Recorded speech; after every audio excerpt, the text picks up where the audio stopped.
Welcome to Your Mac Life for Wednesday, March the 29th, the last Wednesday in March. March just flew by, thank goodness. April's coming up soon. Hopefully spring is sprunging in your neck of the woods here in the Northern Hemisphere. Our folks, our friends down in the Southern Hemisphere is going into winter. Fall for them. Hopefully you'll have a good fall.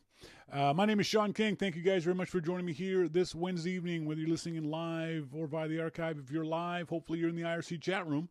You can join our IRC chat room by going to our website at yourmaclifeshow.com. Right there on the front page of the site, you should be able to see below the video. Our friend Monty has set it up so that you can very easily join the IRC. Just put in a name there and click the button, and boom, you are in the IRC chat room where you can hang out with the other kids. Or if you are a slacker, you can go to yourmaclife.slack.com and join our Slack chat room. Slack chat room is open 24/7, so you can join me anytime during the week and chat and talk about stuff. Sherry does, Monty does, Lauren does. We're in there not all the time. I'm in there all the time, but they're not. They have lives. If you can't get in via that yourmaclife.slack.com, send me an email to Shawn at yourmaclifeshow.com, and I'll send you a direct invite. Sometimes, for some bizarre reason, it doesn't seem to work all the time at the yourmaclife.slack.com thing. So check that out if you get a chance. On tonight's show, as always, we'll talk to our good friend Jim Dalrymple of The Loop at loopinsight.com. Jim had a iPhone 7 Plus Product Red unboxing video, and we'll talk to him about that. We're also going to talk about the... it popped up, I guess, about a week ago, this Apple patent for basically a dockable iPhone. And then today, Samsung announced this thing called the DeX, which is very similar. Talk to Jim about that and whether that's an idea that would fly. Is that something you'd want? iPhones have become powerful enough to be able to run some of this stuff in that situation. We'll talk to Jim about that later on in the show. Also, on sad news for a lot of websites that you may like, Six Colors, Daring Fireball, The Loop, their ad agency, the DEC, is going under, is shutting down. And what's that going to mean? The upside of the DEC was that if you went to those websites, you just saw one small little ad. So if that goes away, how are those websites going to make money off advertising? People are starting to pay for news, but not nearly enough. Advertising is still going to be a issue for a lot of websites, especially smaller websites.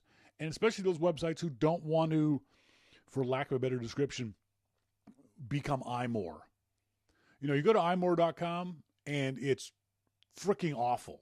Just ads everywhere. It's almost unreadable for the most part. We don't want those websites that we love to become that way. So services like the DEC provided a very real need for these folks. We'll talk to Jim what he's going to do. How is he going to make a go of it without having a small ad company? Will The Loop become iMore? I hope not. We'll talk to him about that.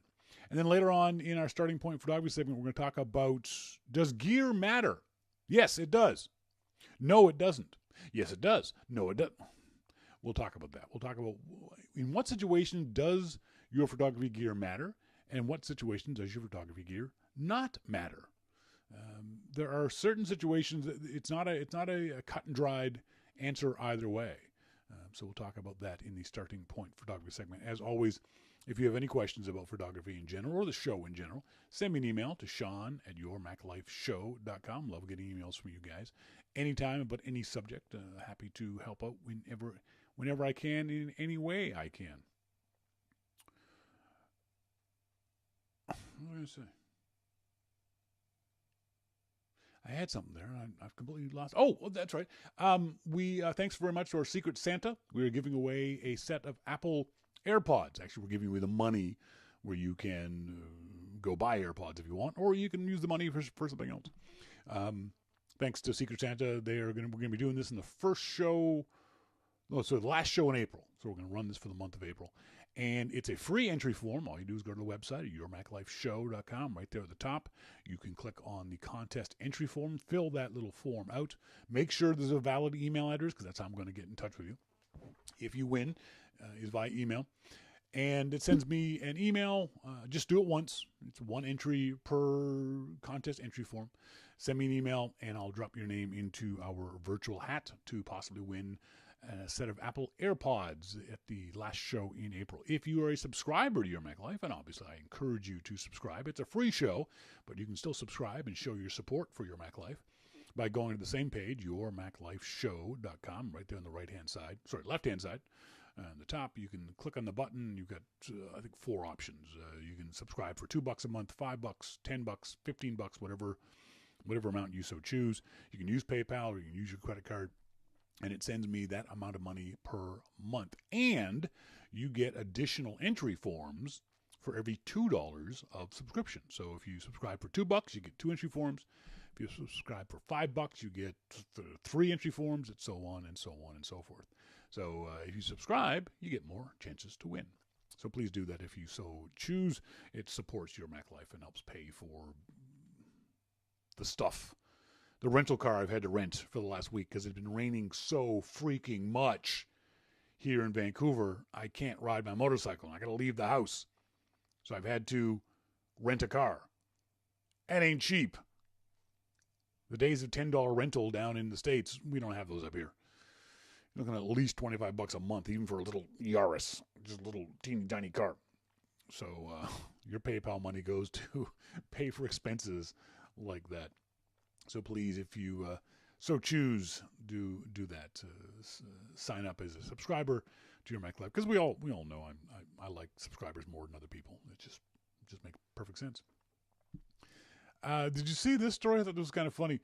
Most Americans are too afraid to drive in self-driving cars. Is this you? Is this something that you'd be afraid of? I think I would. I don't know if I'd want to drive in a self-driving car. The issue is, and see, here's what we're talking about advertising. Before this page's text has even popped up, before I can read the article, there's already 3 or 4 ads showing up. Yeah, I don't know if given the option, would I ride in a self-driving car? I certainly wouldn't ride one that was completely autonomous, like no steering wheel kind of thing. I'd still want to sit behind the steering wheel. I think I would let a car drive, but I'd be even more tense than if I was in control of the vehicle, if you know what I mean. Just I'd be scared. There was a story a couple weeks ago that Uber released stats that their drivers have had to take over on average of once a mile on the thousands and thousands of times that Uber has driven cars. The issue is our infrastructure isn't set up for self-driving cars. For those of us who drive around here in Vancouver, you know how awful the roads in Vancouver are in the rain. You can't see the road markings. They disappear in the rain, in the reflection of the lights and the puddles and everything. I'm riding my motorcycle at night, and there are times when things get really squirrely because I can't see the lane markings. So yeah, I wouldn't be happy at all in a self-driving car in those conditions.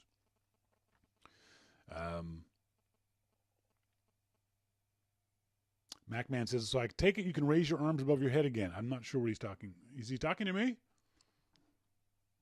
Macman, are you talking to me? Sherry says, the car itself doesn't scare me. It's the other drivers. Wayne says, yeah, I'm more worried about hackers attacking cars, which they can do even. Idiots trying to run self-driving cars off the road on purpose, etc. You have human eyes. Self-driving vision is infinitely better. Yeah, it's just not there yet for me to 100% trust a self-driving car. And as we've said before in the show, at what point do we trust self-driving cars enough to put a child in them? You know, if you want to send your kid to grandma's house, would you put a baby in a self-driving car? Would you put a 6-year-old in a self-driving car? A 12-year-old? At what age would you trust a self-driving car with your child? I'd say never. But that's the kind of thing is, is really interesting to me. That the technology is far outstripping our other issues with these things.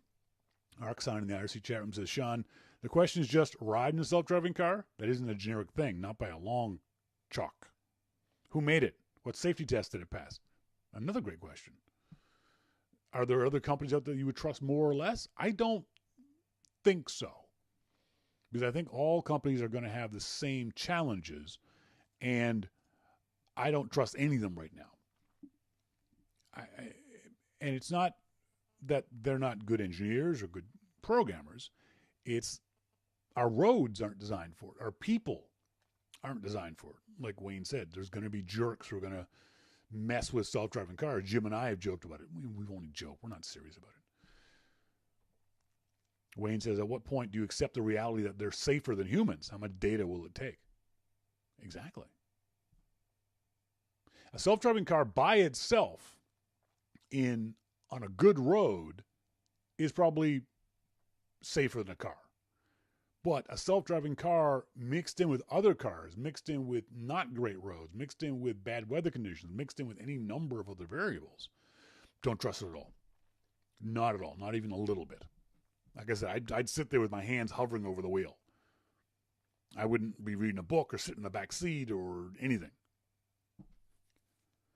Statistics show so far them to be safe in virtually all conditions. But they haven't been in virtually all conditions. We have seen no testing. Every time you see the testing of the videos of Uber or Tesla's driving autonomously, it's always in good weather conditions. It's always on good roads. Take that vehicle in the rain on a backcountry road, not in the freeway, not during the daytime when it's bright and sunny in California. Take it somewhere else. What happens if it snows? It snows, there's no lane markings. So there's Irc says, put a baby in a self-driving car, then 6 years later get a 6-year-old back? Sure, take my money. I don't think that's what they mean. Irc, I think you may have skipped a point there. Later on the show, in our starting point photography segment, we're going to talk about, does gear matter? And yes, it does, and no, it doesn't. And I'll give you the various scenarios of when it does and when it doesn't matter. But up next, we're going to talk to our good friend Jim Dalrymple of The Loop at loopinsight.com. This is your Mac Life.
Welcome back, folks. Thank you guys very much for joining me here this Wednesday evening. As always, we're going to talk to our good friend Jim Dalrymple of The Loop at loopinsight.com. Jim, how you doing? Doing good, Shawn. How are you? I am good. You posted, I think, your very first unboxing video this week up on The Loop, didn't you? Jim? Hello. Jim, you there? I'm here. Okay. I said you posted your very first unboxing video up in The Loop this week. What possessed you to do that? I don't know. You know, yeah, seriously, I was playing around with different apps, and I got a new microphone, and just all kinds of things. And I thought, well, this is something that people may want to see, so I'll show it to them. Was it hard to set up? Was it a difficult thing to do? No, because I'm not very professional. So, in a lot of ways. If I was professional at all, well, yeah, it would have been difficult to set up. But no, mine wasn't. Did you think about what you were going to do beforehand? Did you write out a script? Did you just No. turn the thing on? And how did you film it? I filmed it with an iPhone 7 in 4K, and then I thought about what I wanted to say, but I didn't write out a script. Yeah, that probably shows. Well, a little bit, yeah. It's the lighting isn't particularly good, and you're obviously doing it on your on your bedroom floor, which is kind of a weird pattern on the floor. No, that was a table.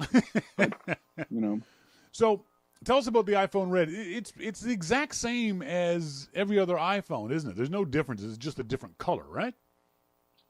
Yeah, exactly. So, if that's the case, why bother with an unboxing video?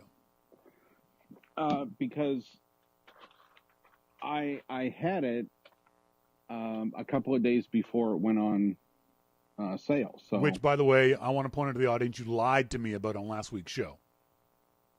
What? Okay, just wanted to make that clear. What? Wait, how did I lie? I asked if you had one. You said no. I didn't then.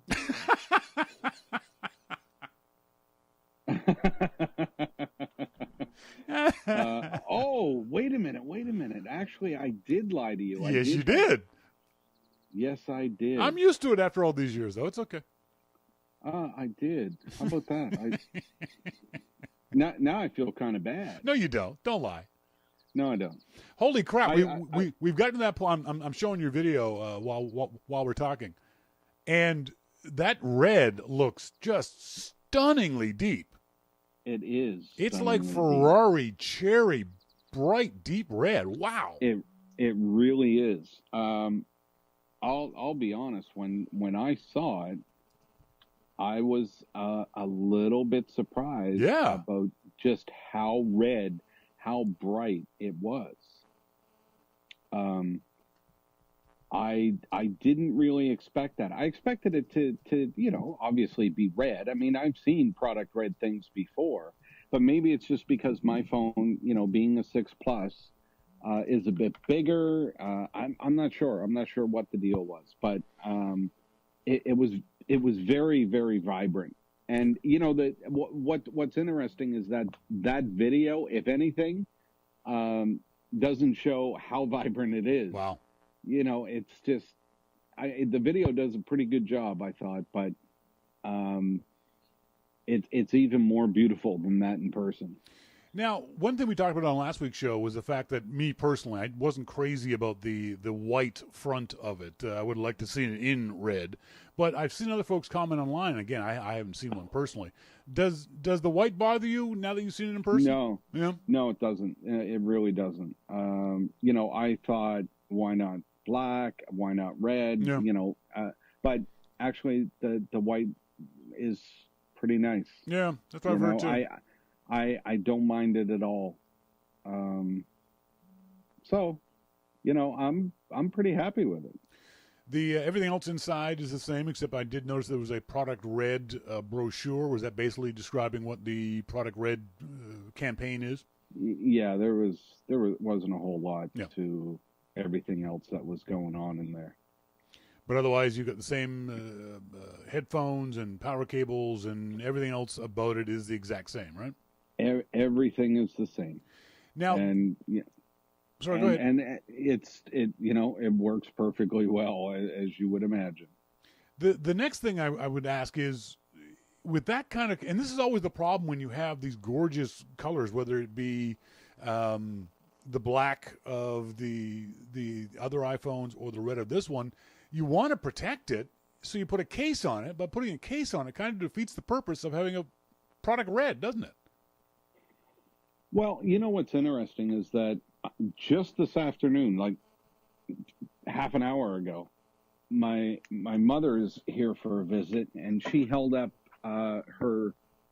I think she has an iPhone 5S or something. Mm-hmm. She held up her case and said, "Look, this is a product red case." And I went out and helped my father pick that case out for her a couple years ago for Christmas, and we ended up picking a product red one. I didn't even remember that I did that. Yeah.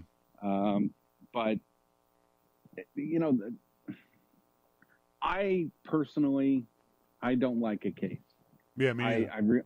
I've never used a case. Well, I did with the 5, but that was a Mophie case. Yeah. And I would use it when I traveled because I would need the battery and stuff. Yep. But otherwise, I just don't use a case. And with the 6 Plus, the batteries are so good. Mm-hmm. The case will last me an entire day, or the phone will. I don't really need a case. So the exception being, of course, when you use, if you're out for a long time using GPS or something like that. But typically, if you're in the car using GPS, it's going to chew up battery. You can plug it in the car and So otherwise, I'm perfectly fine. My issue with it is, though, because the 6 Plus was so much bigger than previous iPhones, and the casing of it felt slipperier, I was worried about dropping it, and I have since dropped it and broken my iPhone case, or my iPhone screen. So I put a case on mine for most of the time. But then again, I don't care about the color of my iPhone in this regard, so I don't mind covering it up with a case. But I just think the product red or the black one, I wouldn't want to run with a case on it, because you want people to see that you got this cool phone. You're holding it wrong. I've heard that before in other regards. So this thing is whoa, I know. Yeah. So we know it's not. If it was, you wouldn't be on it. That's true.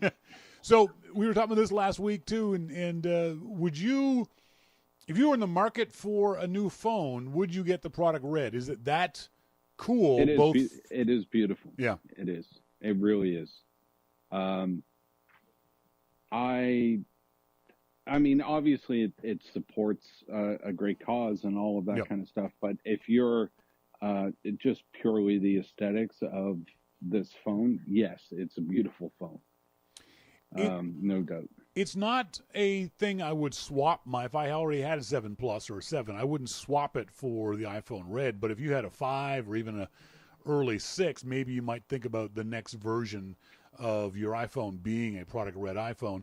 That being said, it's now getting into April. We're assuming that in May, June, July, August, September, October, maybe in 5-6 months, Apple's going to be bringing out a new iPhone 8. That's the assumption and the rumor.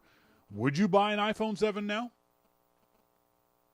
Oh boy, that's a tough question. Yeah. That's just loaded. Yep. I mean, yes, we do expect another one in September, but I don't think that many people, or the majority of people, look at release dates like we do. Yeah. Because clearly Apple keeps selling phones right up until the time they release a new one. Yeah. And we've talked about this many times before, where the average consumer doesn't pay attention to that stuff. They just they buy what they want to buy when they need it. And would I purchase an iPhone 7 myself? Being in the industry and knowing what I know, probably not. Yeah.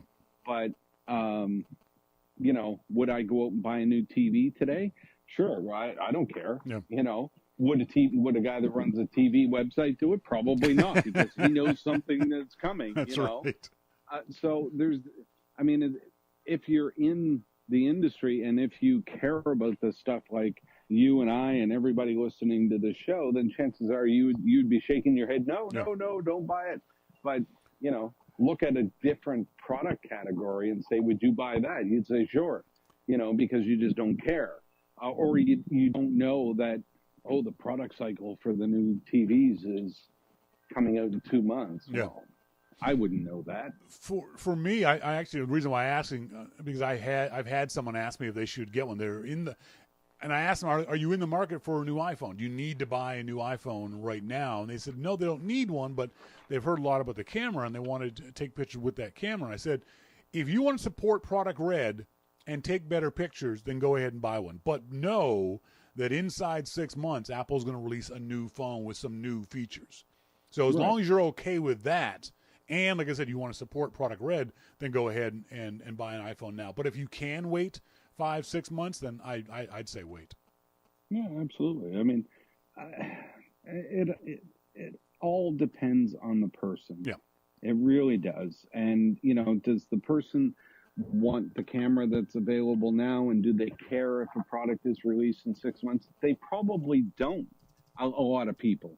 And, you know, look, again, going to that TV analogy, if I needed a TV today, I would just go buy one. Yeah. You know, I wouldn't wait for 2 months because a new one is coming out, because I don't care. Yeah.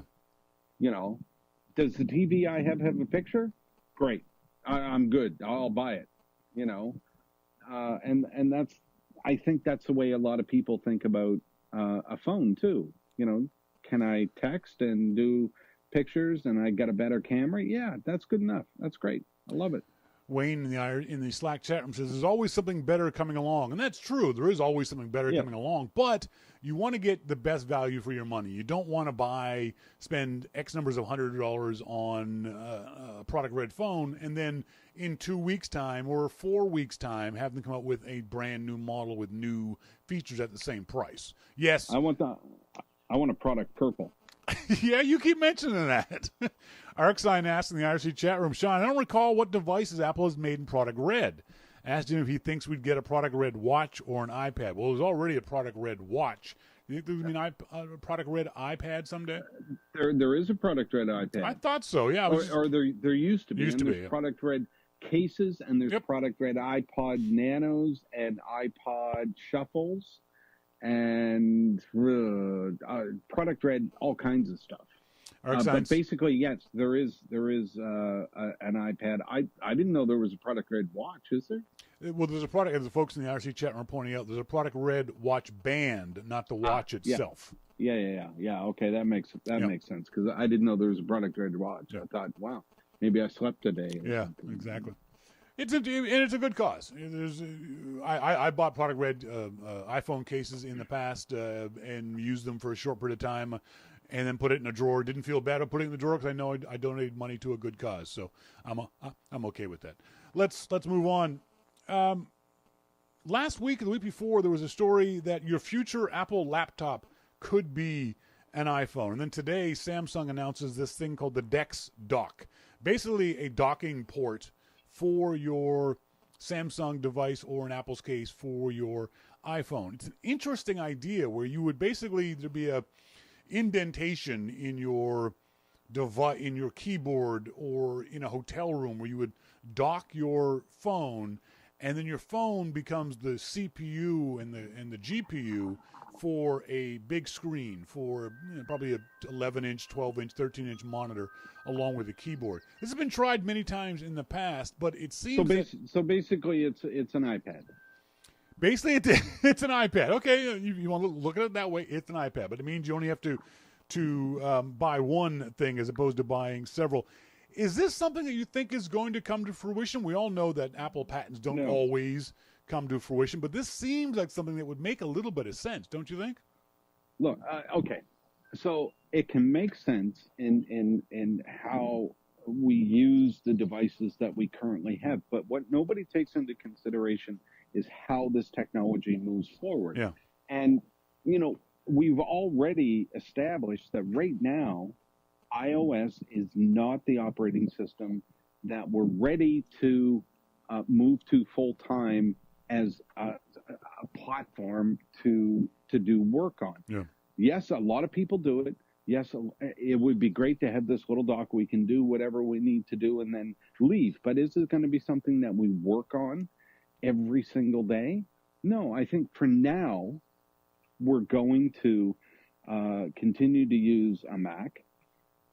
And we'll work our way up. If you want to take a 10-inch screen and use iOS on it, well, just use an iPad.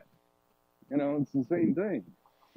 Yeah, but it means carrying around both an iPad and a phone. We're all going to carry around our phone. That's pretty much a given. What you're saying is you also want me to carry around the iPad too, whereas this thing looks like, the way it's described and the visuals of it, it looks like I can put my iPhone into this keyboard and screen, carry that as one device, and then, depending on where I need it, say I'm on a plane, I don't have the seat room, take the iPhone out and use the iPhone. But then when I get into the airport lounge, I can put the iPhone in and now use, in theory, a full-size keyboard to do the things I want to do. I can definitely see use for it. Yeah, me too. Is it something that I would give up something else for? No. I mean, am I going to not buy iPads anymore because I have this? No. Really? No, I don't Interesting. think so. Yeah, I don't think. Because I think this becomes the best of both worlds when you have a version. I'm right, you're wrong.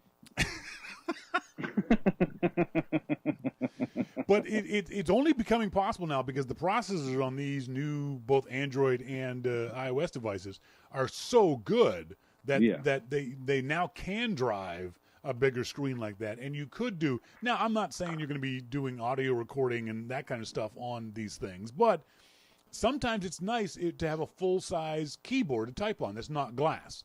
I find typing long form on the iPhone or on the iPad to be a gigantic pain in the butt. When I'm doing editing work, I find that to be a giant pain trying to do that on the iPad. This would be a lot more convenient to be able to do that kind of stuff. I do believe, though, that if Apple did this, we would have a different operating system. That the operating system would become, call it iOS dock, where the operating system would work both as a touch system, but also as a keyboard and mouse system too, because I don't want to have to be touching my screen to do things. I want to be able to use a mouse when it's docked in this situation. I think that's what, if Apple does this, that's how they're going to do it. They're going to do it with a separate operating system on the iPhone device. Yeah, it's going to be tough to see how all of this stuff goes, and part of that is because we just don't know first where it's going or how we're going to use it. Yeah,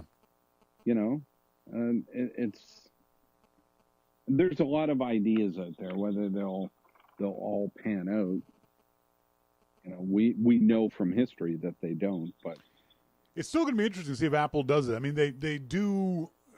They don't need help selling iPhones, that's for sure. And this may be just another way of getting people to buy that second Apple device. This is not this obviously wouldn't work as an iPad all by itself, or wouldn't work as a laptop all by itself. But it's an interesting idea. I don't think we hear people talking about, oh, you'll be able to do this in your hotel. No. I can't see this happening in hotels for 10 years, because hotels are not going to throw a bunch of money at this kind of infrastructure until they know that a large percentage of their users are going to do this thing. We only saw alarm clocks that had iPhone connections in them 5 years after iPhones came out, because the hotel industry is not going to do this without having a very, very good reason to do it. So I can't see it being that kind of device just yet. No, I agree. Let's move on. You announced the Beard Bash coming up at WWDC this coming June, if I remember correctly. I'm glad to see you're doing it. I'm also very, very glad to see that you are not going to change the name of the Beard Bash. I think that's a very important thing. I am worried about the Beard Bash, though. I will tell you, I do have a serious concern of lawsuits. That logo you're using, dude, Heineken's going to be up in your business so fast. Are you kidding me? Heineken, what are you talking about? You ripped off the Heineken logo. Is it similar or something? You think? Maybe. I don't know. I thought it was a great design for a logo. You think, did you? Yeah. I don't know what you're talking about. It's less a design, more of an homage, shall we say. I don't understand your fancy college words. I know. Hey, I didn't realize, has this always been an all-ages show? No. Yeah, okay, I thought it was different. Why has it gone all ages this year? Simply because of the venue. What? Because last year it was at a nightclub. Yep. Considered a nightclub. Sure. And at a nightclub, you cannot have underage people That's right. in there, whether you have a private event or not. It is listed as a nightclub. Yeah. So, but this venue is a concert venue. That's what it is. So they can serve drinks. You just have to show ID to be 21. But all ages can go there. But why do an all-ages show? Why not just keep it with to adults only? Well, they are adults, but a lot of developers are under 21. Exactly. A lot of folks don't realize that. There's a significant portion, I'd say about 10-15% of developers who are under the legal drinking age in the United States, which is 21. I had so many people last year ping me and say, can I come to the party? I'm only, 18, 19, 20. And I said, unfortunately, you can't. Last year at the party, you had to show ID to get in to show you were 21. Yeah. This year, what's going to happen is you have a ticket, a valid ticket, you get scanned in, and if you're 21 and want to drink alcohol, you go to a kiosk, and they will check your ID and give you a wristband. Yeah. And the wristband shows that you're of age, and you can drink all night long. MacMan says, so by all ages, you mean 18 plus, or can a 14-year-old join? No, all ages. Yep. All ages. Everybody can come. There'll be, non-alcoholic drinks for people, water and stuff like that. So any developer can come if they have a valid ticket. Any developer can come to the bash. Now the tickets are free, and all they have to do is register for a ticket when they become available. That's it. The rest of the stuff is all free. So anybody can come. Not 18 plus. It's all ages. Are you doing karaoke again? No. Oh, man. Last year I had a band come and play, and they just kicked ass. Yeah. They were so good.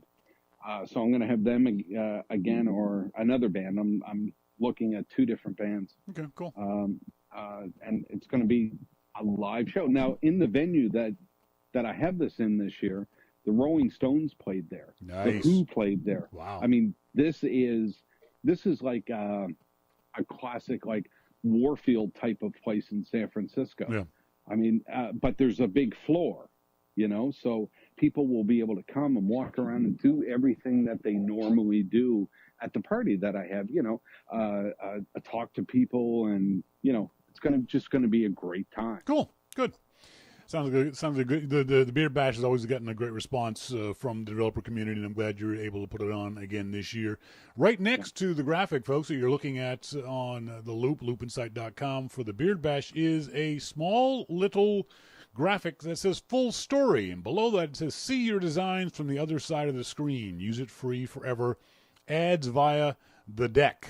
Now, first of all, explain what the deck is and why the Loop has used the deck in the past. So the deck is an ad network that shows. The deck is very difficult to get into as a publisher, but what the deck did basically is pay websites to display one small ad on the site. So you have sites like Daring Fireball and The Loop and Six Colors and other sites that would display one small ad. Yeah. And they would pay us to display that ad. And that's what the deck did for years. And the biggest advantage from your point of view as a website owner, it was always just one small little discrete ad, that it wasn't flashing, there was no banner, there was no graphics flashing in your face or anything else like it. It was always just basically a static tile with some text underneath it. Right. And the purpose of the Loop and even other websites that don't use that, you assume that the purpose is to present information to the reader. Yeah. And, if a reader follows your website, then they know what kind of information you're going to give them. It could be funny, it could be music, it could be Apple, it could be whatever. But they've come to appreciate that type of content in a non-cluttered environment. Yeah. And that's what the deck allowed us to do, is to create that non-cluttered environment and still be able to pay the bills. Well, now we are talking about them in the past tense because it was announced today that the deck is going away. How's that going to affect the loop? Not in a good way. Yeah. Because the loop's income is basically going to go away with it. Yeah. You know, I've been working for the past couple of weeks to make sure that you know, we do have some income. You know, working on different ways, but still by keeping the non-cluttered view of the loop that you have now. Yeah. I don't want to change that. I don't want to have a bunch of blinking ads and stuff up there, and I know that the readers don't want that. So, you know, I'm going to get a new membership system where people can pay with, you know, through Stripe. You know, I'm going to try a few different things, but, you know, now we need to make up a significant portion of our income in order to keep going the way that we were.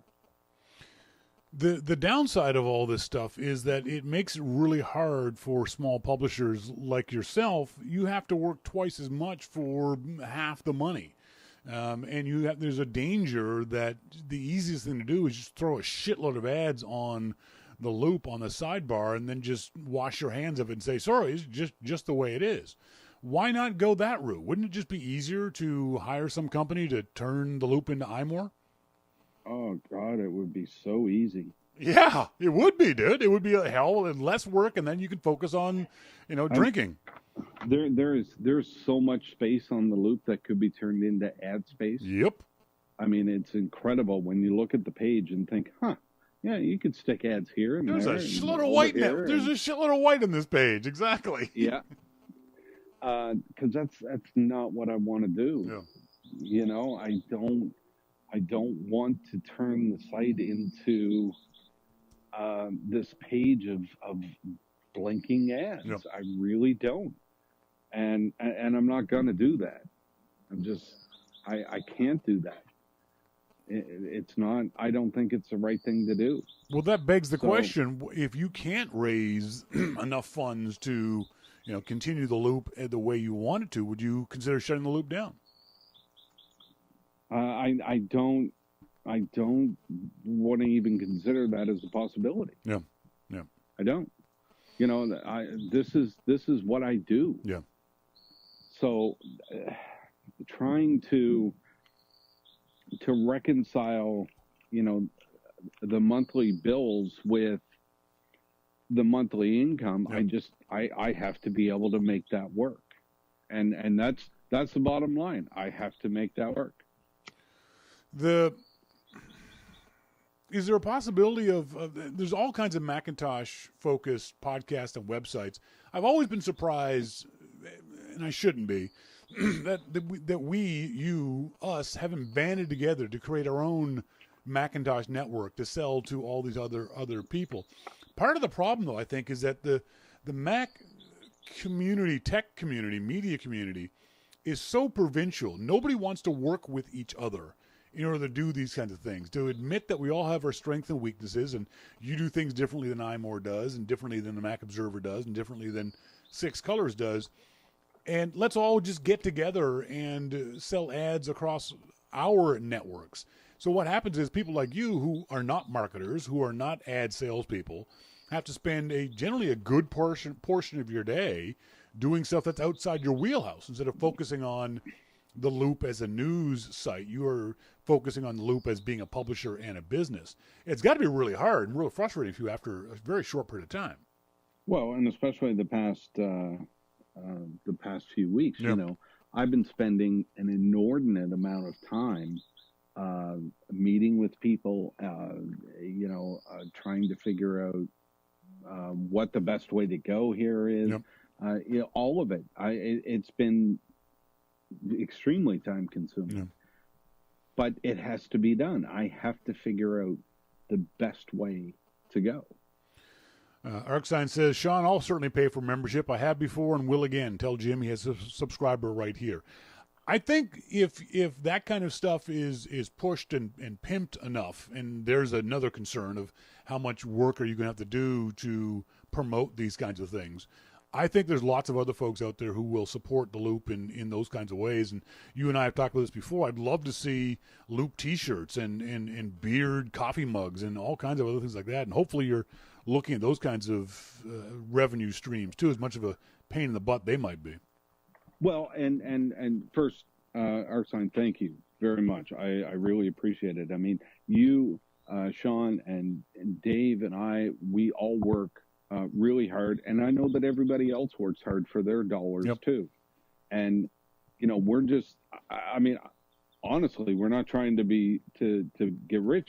Yeah. That's long over. We're just trying to make things work, and it's going to come in the next couple of weeks. Well, I will make a post, and after I get this new system up and running, and say, hey, if you can, then we would like you to buy a membership. Yep. We have a full text RSS feed. That's basically what we have to offer you. Yep.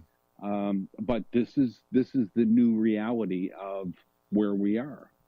And I've had a membership for a while. I've never really pushed it because it's not something that I ever wanted to do. Now it's something that I have to do. Yeah. So there's a big difference in the reality of where we are.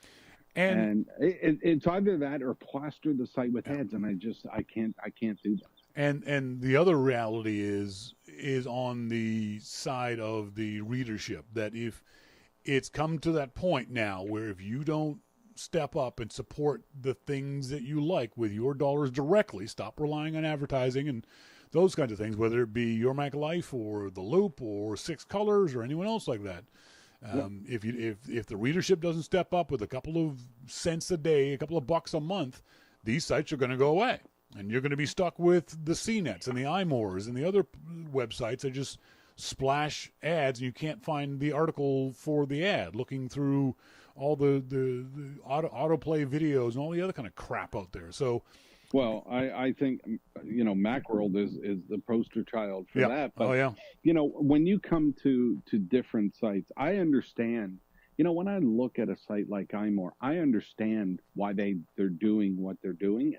And if I was to pick a site that actually had some good content and had ads, it would probably be iMore. I think that bullshit. They do have they have some great content. Yeah, I've told them before that, some of the stuff that they do, like the how-tos and things like that, that's good stuff. That's good stuff, especially for new users. That's good stuff.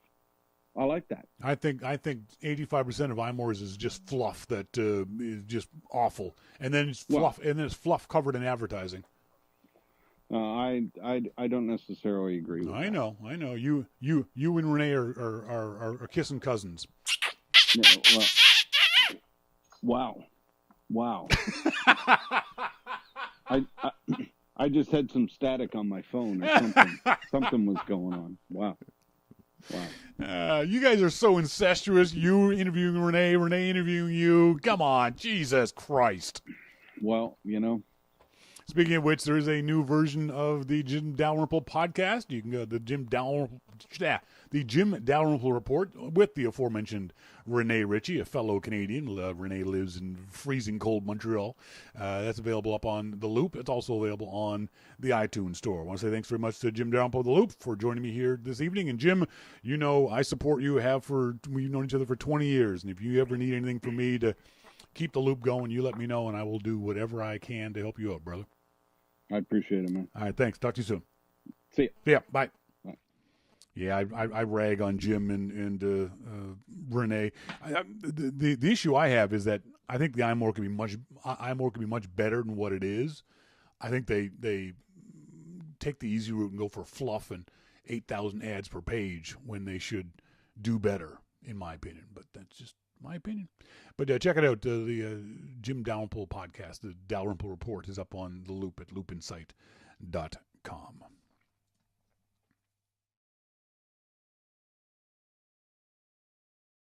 Photography segment. Don't forget, if you need classes, if you want to do online video, live, on-demand classes, I'm available. I do two and a half hour classes.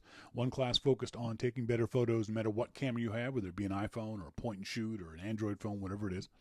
And the other class is focused on getting the most out of your DSLR. I help you figure out what all those buttons are and how to take better pictures with your DSLR. Both classes are $75 a piece, or if you book both of them, they are $125 for 2 classes. And as I said, they're on demand. So you choose what time you want to do them, and I will work my schedule around what time you want to do it. I did one last year for a lady who was in Perth, Australia, and she wanted to do it. I think it was like 6 p.m. her time. It was 3 a.m. my time. I set my alarm clock and got up at 3 a.m. so I could do the class for her. So if you're more interested in those kinds of things, send me an email to Shawn at yourmaclifeshow.com. Arcsign says, okay, Shawn, can contributor to the loop and weekly interview of Jim talk about calling a kettle dark black? I don't know what you mean by that. Explain, and I'll get back to it after this segment. Those prices are in whatever currency you send them to me. So if you're American, send American. If you're Canadian, send Canadian. There's a couple of interesting videos I saw on YouTube this week. 2 photographers discussing, arguing, not directly with each other, but via YouTube with each other. It was really interesting about gear. Is gear important in photography?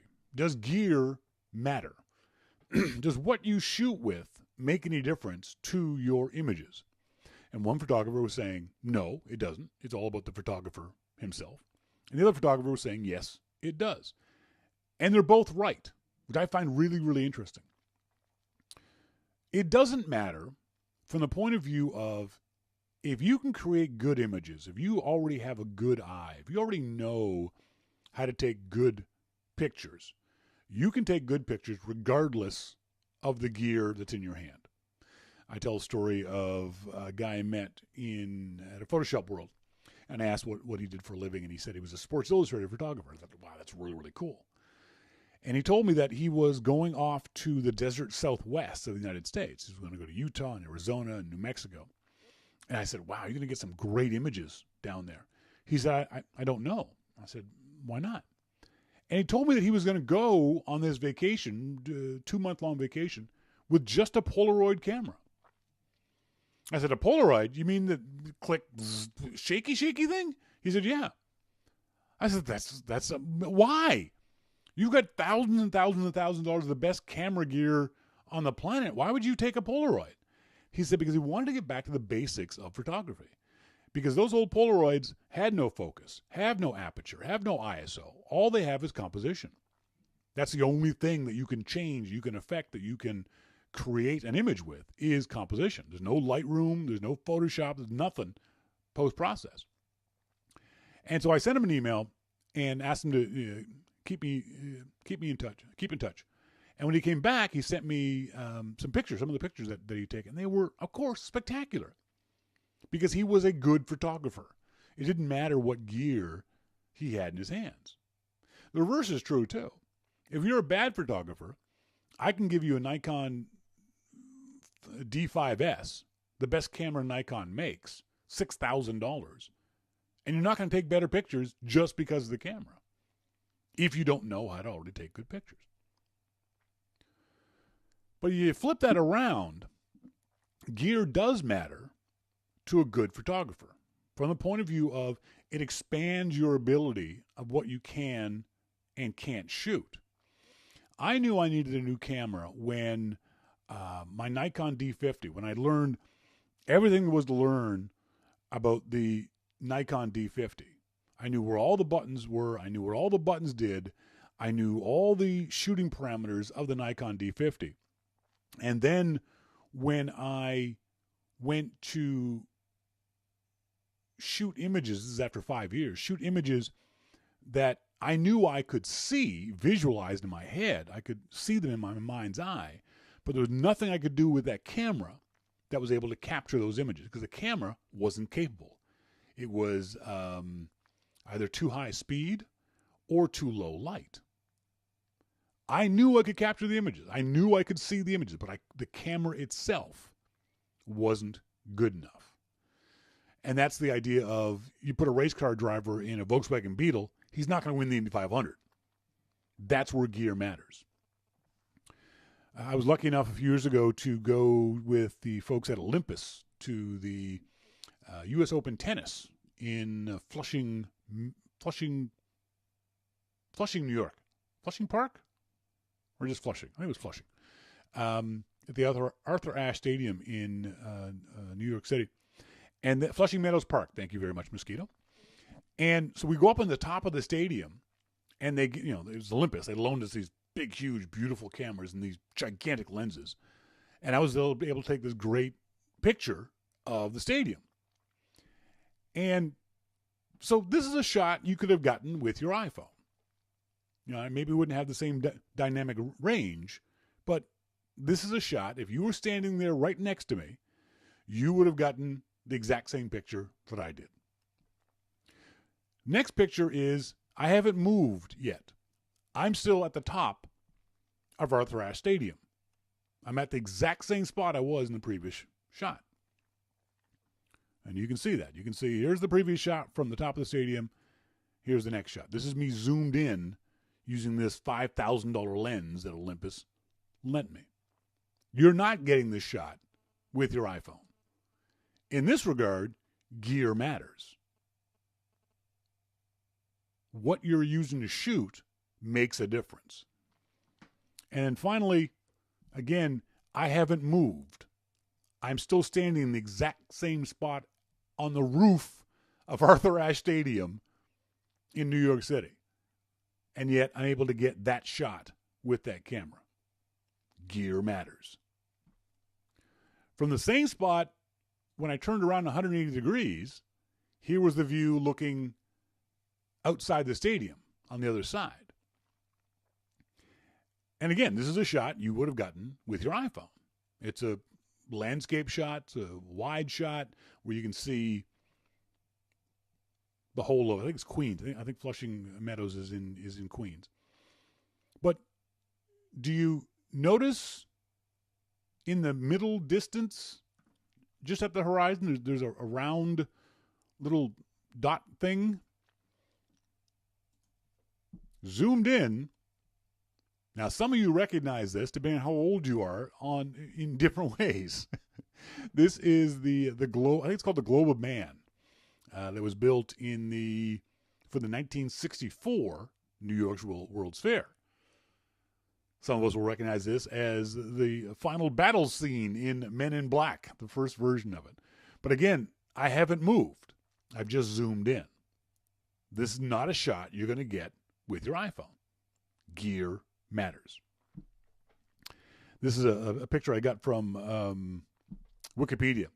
There is this spot in Wales near a Royal Air Force base where the pilots, and you can actually watch this video on YouTube, where pilots come blasting down the valley, and you can stand there and take pictures of these fighter jets coming through the valley. It makes a hellacious racket. But you're not getting this shot with your iPhone. I'd say this shot would be impossible to get with your iPhone. That jet is just simply moving too fast. So gear matters. Same with these shots. My favorite sport is motorcycle racing. These are just high-speed shots that you can't get with an iPhone. You need a high-speed camera. But the reverse is true, too. There are times when a big fancy DSLR does you no good. This is the Statue of David in Florence, Italy. And you're not allowed to take pictures in the museum where the David is.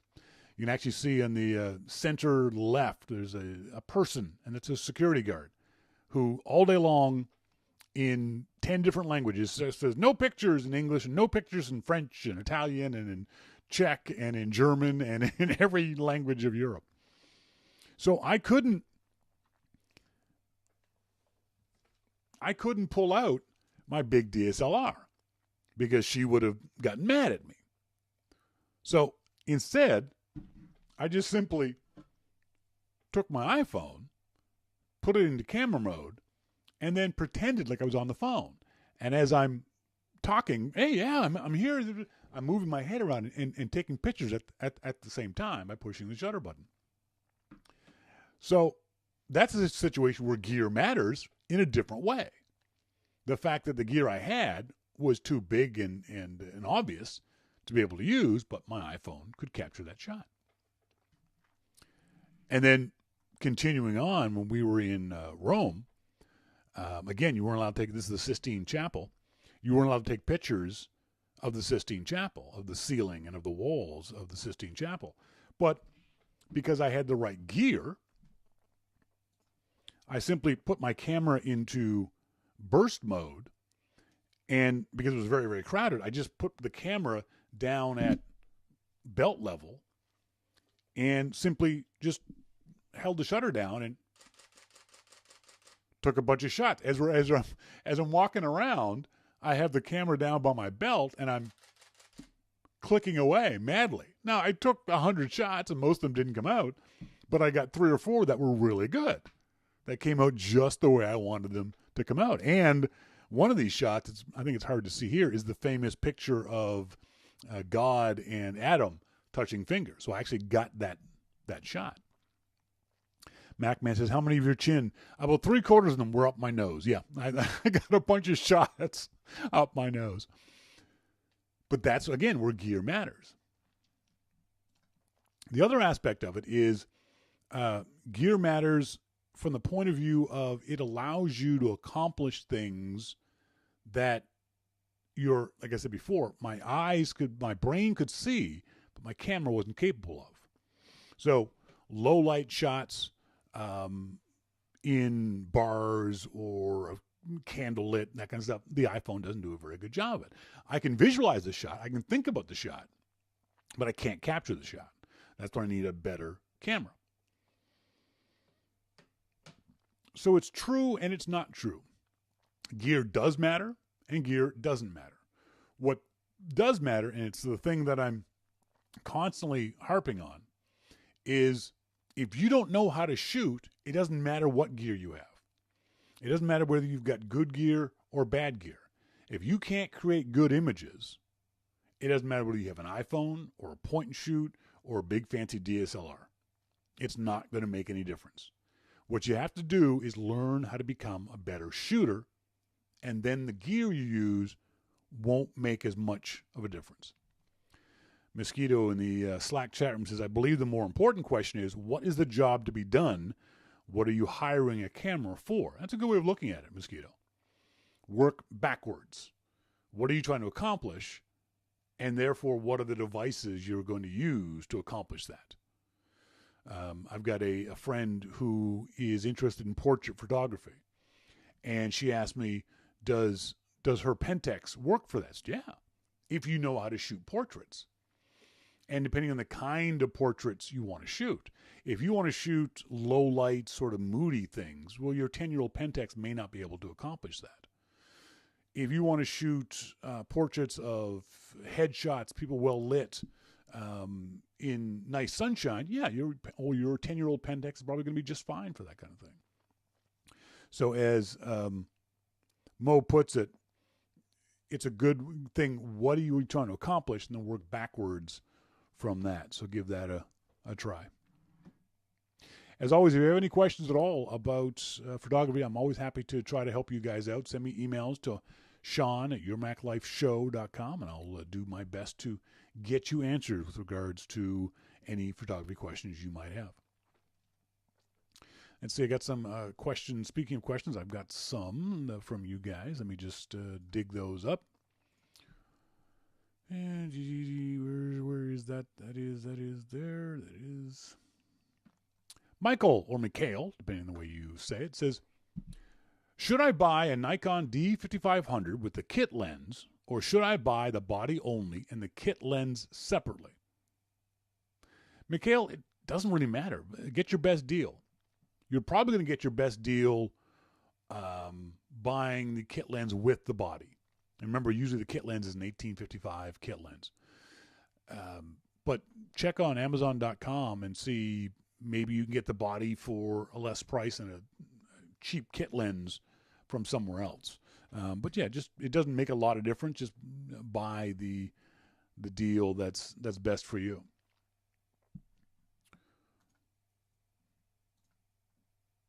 Paul says, sorry, where'd it go? Which is the best DSLR for a beginner? Doesn't matter, Paul. Seriously, it makes no difference at all. Just buy a camera. Learn how to use the camera. It doesn't matter whether you are using a brand new beginner DSLR or an expensive older model. It makes no difference. We were just saying, the camera you're using doesn't matter. Your skill level with that camera is the thing that matters, is the thing that you should most be concerned about. MacMan says, get the bundle, unless you can get a really good deal, and make sure the separate lens isn't gray market either. Unless you know what you're doing, only buy from reputable brick and mortar stores or from reputable websites, Amazon and B&H and Adorama and those kinds of guys. There's lots of gray market stuff out there, especially there's all kinds of scams too. If you see a price, so say for example, my D600 is $2,000. And I was shopping around for it. I didn't need to feel it. If you're a new shooter, I always recommend you go to a store and buy it from a physical store so you can feel the camera. But I know that I like Nikons. I know I like the way Nikons feel in my hand, so I could buy that online. So I was doing my usual research online. And this is it generally is about a $2,000 camera. It ranges anywhere from $1,900 to $2,100 depending on the website. But there were several websites that I'd never heard of that had that camera for under $1,000. Those are scams. I guarantee you those are scams. If the price is too good to be true, I promise you it's a scam of some way, shape, or form. Either they're going to outright steal the money from you, or you're not going to get what you paid for, or it's going to be a broken device or something like that. So be very, very careful, unless you know what you're doing, buying those kinds of things online. Arcstein says, the right answer is the best DSLR for beginners is the second DSLR you buy after you outgrow the first one you buy. That's a great way of looking at it. We say in the motorcycling community the same thing. Don't worry about your first bike, worry about your second bike. Because your first bike won't be your only bike. Your first DSLR won't be your only DSLR. So just get a DSLR if that's what you're interested in. Just get a camera. And then learn how to use that camera. Learn how to create images. And then worry about the second camera. That was me with my Nikon D50. I love that little D50, and it was great when I was learning. And once I outgrew it, then it became really important what kind of camera I was going to get next. That's a good point. Look at the second camera. Susan says, how do you feel about the fact that every third monkey these days has a DSLR with a Facebook page? I don't care. It makes no difference. It harkens back to the days of desktop publishing. Back in the early 80s, when desktop publishing was just beginning to become a thing. And a lot of folks were worried, these people are going to steal jobs from us and steal work from us. And they did. And there's a lot of shitty desktop layout stuff. A lot of shitty publishing being done. There's a lot of shitty photography being done. The hard part for photographers nowadays is, for a lot of them, their work has become devalued. That with stock photography and free websites giving away stock photography, that when photographers used to be able to charge $1,000 for a photo, are now able to get $10 for it off a stock site. And that hurts. That hurts photographers in general, but specifically hurts those photographers who can't change with the times or don't want to change with the times. I only ever shoot film. I'm never going to shoot anything else. Well, that's fine. But technology is going to pass you by. And maybe your customers are going to pass you by too. So it's great. And I believe the iPhone has a huge effect on this. It's great of the democratization of photography, that it's no longer expensive. It's no longer difficult. If you've got a creative bone in your body, you can create good images. And so what if that means there's 10,000 more photographers out there? If your stuff is good and you work hard, your cream will rise to the top. If your stuff isn't good, it doesn't matter how many photographers are out there. There is the downside, though, of, as Sherry says, design as a whole has been devalued. There is the downside when, and this is of every industry that's involved with the internet, when there are so many people out there who are willing to do work for free. I belong to a couple of websites for freelance photography jobs. And there's all kinds of jobs being posted, basically asking photographers to work for experience or exposure. I have no money. I'm starting up a new website. I have no money, but I need photographs. Are you working for free? Why should a photographer work for free? But there's people out there who will do that. I'm not. I don't work for free. And I'll be honest, I used to do it back in the day. I'd write for websites for free. I don't do it anymore. So there's that aspect of it too. But just simply the fact that there's so many people with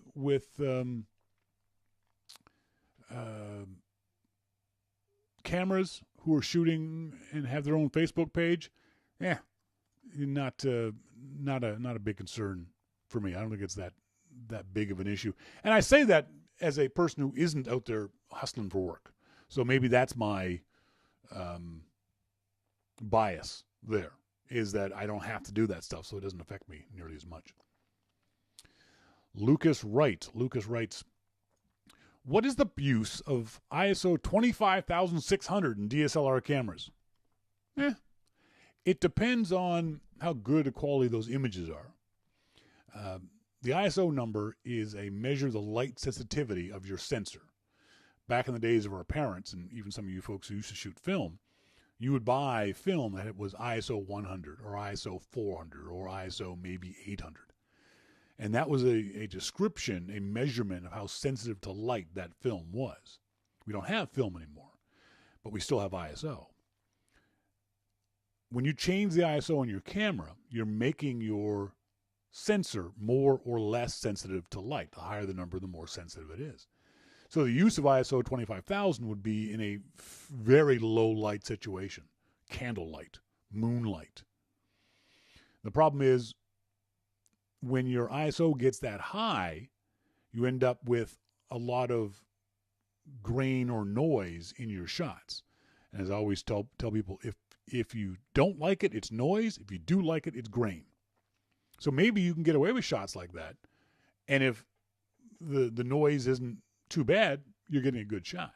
But that's why people would use those kinds of ISO numbers in order to bump up their ability to take low light shots. And last question from Keel Gillis. Keel says, what's the difference between autofocus or manual focus and aperture? There's no difference. They're not the same thing. Autofocus and manual focus is how sharp or blurry your image is.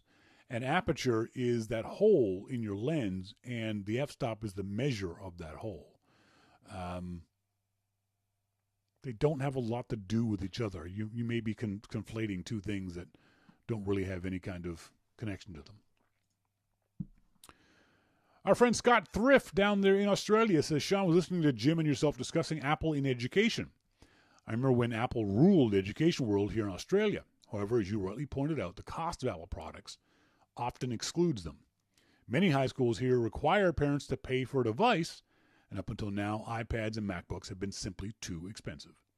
I've been using an iPad for a university course, and definitely we'll be looking at an upgrade to the new iPad, as the iPad Pro is still way too expensive for me to justify. want to send a big thank you and shout out to Dean Madison. I mentioned earlier that you can subscribe to Your Mac Life. You can also donate money too, just directly. And Dean was kind enough to send me a donation for Your Mac Life. Thanks, Dean. I really appreciate you doing that. Folks, that's it for tonight's show. I want to say thanks, as always, to our good friend Jim Dalrymple of The Loop at loopinsight.com. Keep an eye out for what changes Jim is going to be doing at The Loop. Now, the DEC network is going away. Jim and I were talking earlier, and the DEC makes up like 75% of the revenue, if not more, of The Loop. So when that goes away, that's going to be a lot of revenue going away as well. And as Jim says, he doesn't want to turn into iMore. It might mean the death of The Loop. It might mean the death of other websites too. So when you hear your favorite website talking about this kind of stuff, pay attention. If you can support them, support them. Because websites like The Loop, who want to remain independent, who want to remain small and mostly ad-free, or at least obnoxious ad-free, are going to need the direct support of their readership now more than ever until something better comes along. And it's unlikely for anything better to come along. I think readers of websites are going to have to start stepping up to support those sites that they want, whether that be like we do here at Your Mac Life for $2, $5, $10, $15 a month, whatever it might be. Patreon campaigns, as someone mentioned earlier. Readerships are going to have to get more involved in order to keep these kinds of smaller websites up and running. As always, I want to say thanks to you guys for being tuned in the show, too. I always appreciate you listeners, and glad that you guys are here with me, whether you're tuned in to the live show or you're tuned in to the archive. As always, I've been Shawn King, and you've been listening to Your Mac Life. See ya!